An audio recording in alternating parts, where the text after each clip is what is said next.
पाकिस्तान के अंदर जो है वो देख रहे हैं। मैं खुसूसी तौर पर जो एक नैरेटिव वॉर के हवाले से है ये बात जो है वो करना चाहता हूँ कि जब भी कोई इंसिडेंट होता है तो उसके एक मल्टीपल पहलू तो नज़र जो है वो आते हैं, लेकिन खुसूसी तौर पर जो ऐसी तंजीमें हैं जो अपना नैरेटिव जो है वो कर रही हैं और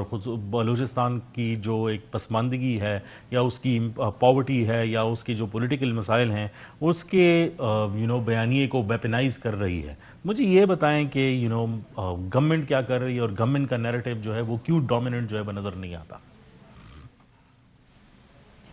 सबसे पहले तो आपका बहुत शुक्रिया। दूसरा जो आपने ये क्वेश्चन पूछा था, इसके मैं सिर्फ ये चंद पॉइंट्स के साथ इसका जवाब देना चाहूंगी।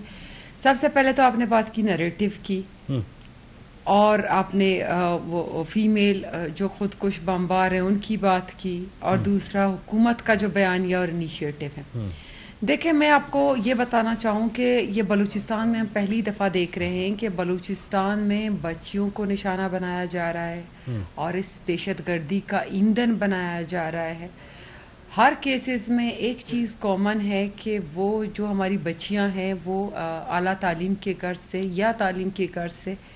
अपने इलाकों से, अपने डिस्ट्रिक्ट से शहर की तरफ आते हैं या किसी और डिस्ट्रिक्ट जाते हैं, वहाँ हॉस्टल्स में रहते हैं, तो वो बच्चियां शिकार होती हैं दहशतगर्दी की। तो सोचने की बात ये है कि ये कौन सा नैरेटिव है और कौन सा बयानिया है कि आप जिसमें अपनी बच्चियों को जो है वो इसका ईंधन बना रही हैं। दूसरा ये कि स्टेट की तरफ से या हुकूमत की तरफ से जो इनिशिएटिव्स हैं, जो नैरेटिव है, देखिए जहां बात नैरेटिव की है तो नैरेटिव बिल्डिंग में आप थ्रू एक्शंस और डेवलपमेंट वर्क्स, यूथ एंगेजमेंट, उससे आप एक सच और झूठ को दुनिया के सामने रखते हैं, बताते हैं, यूथ को ये सोचने का मौका देते हैं या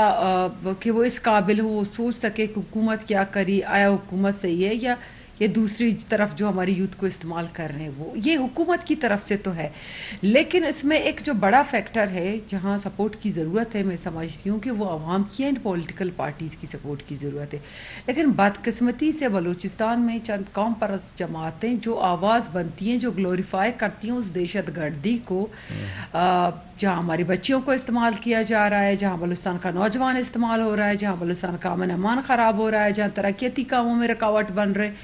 तो उनकी बजाय कि हुकूमत के नैरेटिव को प्रमोट किया जाए, अवाम को बताया जाए, यूथ को बताया जाए कि ये गलत रास्ता है और ये जो है वो आलाकार हैं, फतनतुल हिंदुस्तान है जो बलूचिस्तान और पाकिस्तान की अमन अमान और तरक्की से खाइफ हैं, बजाय इसके कि अवाम को बताया जाए, वो उस नैरेटिव को प्रमोट कर रहे हैं, इनडायरेक्टली उनका आवाज़ बन रहे हैं। चाहे वो हर फोरम पे आप देखें, आप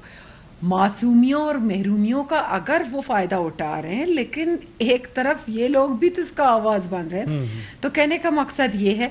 कि ग्लोरीफाई करना बंद किया जाए इस दहशतगर्दी को। हीरोइज्म के शिकार हो रही है हमारी यूथ, और ये एक ऐसा एज है जिसमें शायद आप शऊरी तौर पर उस तरह वो बालिग नहीं होते कि आप तमाम तर हक़ाइक़ को समझते हो अपना फैसला लें। तमाम तर केसेस में जिस तरह की दहशतगर्दी के वाक़यात हुए, हमारी बच्चियां इस्तेमाल हुए या ये बच्चे इस्तेमाल हुए, मतलब यूथ बलूचिस्तान इस्तेमाल हुआ, तो वो छोटे उम्र के थे, कम उम्र के कॉलेज यूनिवर्सिटी के स्टूडेंट्स थे। तो इस उम्र में शऊरी तौर पर मतलब कोई भी इस तरह बालिग नहीं होता होगा कि वो ये फैसला कर सके कि मैं गलत रास्ते पे हूँ, सही रास्ते पे। जी, वो आपका पॉइंट जो है वो ठीक है, लेकिन मैं ये जानना चाहता हूँ कि ऑब्वियसली ये टॉपिक ऑफ डिस्कशन तो है वो रहा होगा पॉलिसी सर्कल्स में भी बलूचिस्तान में, गवर्नमेंट ऑफ बलूचिस्तान भी इसे ऑब्वियसली आशना होगी कि ये ट्रेंड्स जो है वो क्या जो है वो दिखाते हैं, क्योंकि हम देख रहे हैं कि जैसे आपने भी जिक्र किया कि काफ़ी जो एजुकेटेड क्लास है वो इस तरफ जो है वो जा रही है। तो यूथ के सेंस में एक लेफ्टिस्ट आइडियल्स होना और उसमें बयानियाँ जो है वो बनाना, ये उमूमी तौर पर जो है ग्लोबली एक ट्रेंड जो है वो नज़र आता है, लेकिन उसको इस एक्सटेंट तक ले जाना कि वो सुसाइड बॉम्बिंग की शक्ल जो है वो इख्तियार करे। आप बताएं कि आपने जब ये ट्रेंड्स जो है वो डिस्कस किए गवर्नमेंट के लेवल पर, तो क्या उसमें से नज़र आता है? देखिए, सबसे पहले मैं बताऊं कि अमन अमान का जो सूरत हाल है और जो ये मसला है सिर्फ बलूचिस्तान पाकिस्तान का नहीं। आपने देखा कि ऑस्ट्रेलिया में भी दहशतगर्दी का एक वाक़या हुआ जिसमें बीच पे मासूम लोगों की जानों का नुकसान हुआ, जिस पे हमें अफसोस होता है। दहशतगर्दी दुनिया में कहीं पे भी हो काबिल अफसोस और काबिल मज़म्मत है।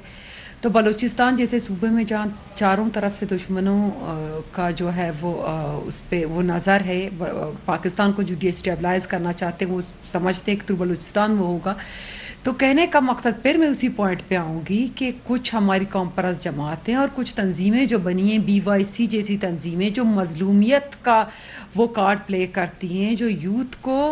मैं नहीं समझती कि ये यूथ इस जो बयानिए से, इस नरेटिव से जो है वो शऊरी तौर पर अट्रैक्ट हो रही है, नहीं इमोशनली शायद अट्रैक्ट हो रही है। जिस मजलूमियत का वो कार्ड खेलते हैं, जिस तरह खुद को मजलूम और रियासत को जालिम दिखाने की कोशिश की जाती है, और जिस तरह से या दाएं बाएं जिस तरह वो हुकूक के नाम पर, हुकूक परस्त होने के नाम पे लोगों की जो सपोर्ट होती है, ये तमाम चीज़ें कंट्रीब्यूट करती हैं। जहाँ तक बात हुकूमत की है तो मैं हुकूमत की तरफ से ये कहना चाहूँगी, हुकूमत बलूचिस्तान इस टेन्योर की सिर्फ मैं अगर बात करना चाहूँ तो हुकूमत बलूचिस्तान ने पहली दफ़ा बलूचिस्तान में इस तरह की इनिशिएटिव्स का वो आगाज़ किया है, यूथ बलूचिस्तान को इंगेज करने के लिए, उनकी जो महरूमियों का अजाला करने के लिए और उसका ड्यू शेयर देने के लिए। चाहे वो बेनज़ीर स्कॉलरशिप प्रोग्राम हो कि पहली दफ़ा बलूचिस्तान के बच्चे हार्वर्ड और ऑक्सफोर्ड जैसी यूनिवर्सिटीज़ में पढ़ सकते हैं, बाकी सूबों में आप ये स्कॉलरशिप नहीं देख सकते शायद, लेकिन बलूचिस्तान में ये है। 30,000 नौजवानों को यहाँ ट्रेनिंग देकर बाहर मुल्क भेजना ताकि वो ना सिर्फ अपने ख़ानदानों के लिए ज़रिए माश बन सकें, मुल्क सूबे को भी फ़ायदा पहुँचा सकें। यूथ पॉलिसी का इम्प्रूव होना और अप्रूव होना और यूथ पॉलिसी की इम्प्लीमेंटेशन के लिए एक प्रोजेक्ट है जिस पे काम हो रही है। कर्ज़ हसना जैसे प्रोग्राम्स हैं, इंटरेस्ट फ्री लोन्स हैं और एंटरप्रेन्योरशिप के प्रोग्राम्स हैं। मतलब इस तरह के बहुत सारे इनिशिएटिव्स जो पहली दफ़ा बलूचिस्तान में ले लिए गए हैं फॉर यूथ बलूचिस्तान। तो ये रियासत हुकूमत की ना सिर्फ बयानियों को काउंटर करना बल्कि थ्रू टेंजिबल स्टेप्स जो हमने